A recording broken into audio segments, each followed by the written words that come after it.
70% of all working women drop out of their careers right after they have a child. So if you are at that crossroad of your life where you're thinking grinding at your corporate job is making you miserable and wanting to quit, you're not alone. It's tough to find a really good nanny who can take care of your child like you would. And so if you have your finances covered, then wanting to take a short childcare break is absolutely normal. In this video, I'm going to share some realistic point of view on taking this childcare break from my own personal experience on how to prepare yourself mentally and how to take this break in the most effective way, and some tips on how to keep in touch with your career so that you can rejoin your workforce if you want to. I have worked as a software engineer for more than a decade. So after rejoining work after my maternity break, I felt there was a lot of hustle between being able to do my job effectively and also take care of my child. And I couldn't find a good nanny. So I decided to quit this January. And in the past few months have been nothing but full of learnings.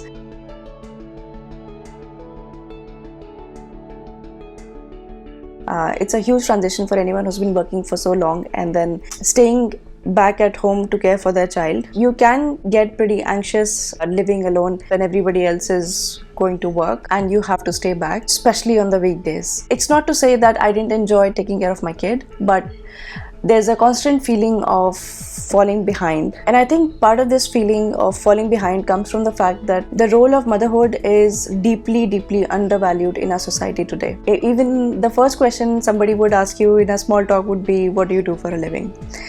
And ever since I took this break, I've taken this question with so much guilt, thinking an answer to this question should cater to the person who is asking rather than saying the real thing. I don't think anyone would have cared enough if I just simply said I am taking this time off to care for my child while exploring some new opportunities till the time my kid becomes more independent. In this day and age, we as women, we are growing up with a lot of learnings and inspirations from women all around the world, some of them who are running companies while having kids, and it sets an expectation that you're falling behind if you're not doing it all. And for the longest time, I had this mindset etched in my brain as well. That I should have a career, work hard, and retire someday. But in the past couple of months, I've had to question this whole mindset and the misery that it has brought me. Thinking that my value as a human being is directly linked to my economic output. Don't get me wrong, earning money for yourself is really important, but taking a short break from my career while exploring other opportunities because I have to take care of my child is not less either. It's important to acknowledge your role as a mother, which hopefully, if you are able to do it right, you will be able to nurture your kid into becoming a happy and healthy individual. And I don't know when we stopped calling this a job. A lot of the times you'll feel your day suddenly will not have a schedule anymore and things will feel a lot chaotic now. So it's truly important that you bring your attention to your health and your mental well-being as well. Adding just about 20 to 30 minutes of walk every single day is an essential part of self-care that you should adopt, especially when you are in your career break. In fact, I have a video of my own on this channel about walking 6,000 to 7,000 steps every single day for 6 months and what were the benefits I felt. I'll link that video in the description. Be sure to check it out after this video.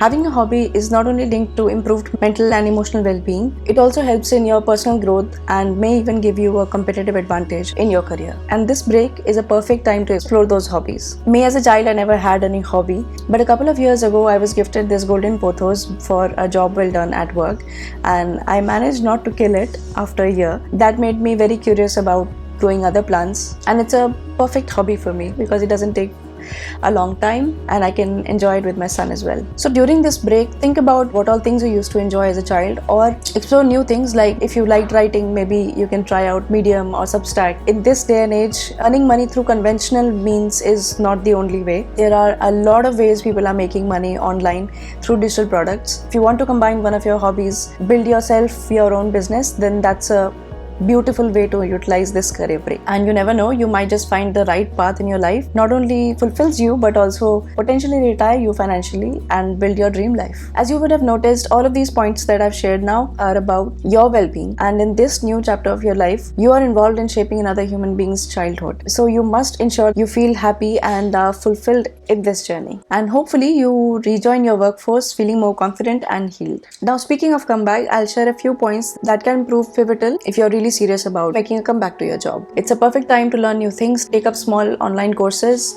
If you have pockets of time here and there, you can go through the blogs and the new up and coming things in your industry so that when you're ready to join the workforce, you have an unfair advantage with these new acquired skills. If you're from tech like I am, then I would spend some time studying about AI agents or prompt engineering. Learning about these things keep me relevant to the industry and maybe try out freelancing, which would be a great way to keeping in touch with coding and also earning some money while you're at it. Not only upskilling will help you grow in your career, but it will also help recruiters understand that you're passionate about your career and willing to learn new things. Lastly, I just want to say that if you're serious about continuing your career, then keep this break as short as possible, because companies are easily rejecting candidates who've been out of work for a long time. I wish someday childcare and corporates could work hand in hand, but today is not that case. Thank you for watching this video so far. I hope this video will help you figure out your next steps. I will be making another video about how I saved enough money to make this career break happen. If you're interested,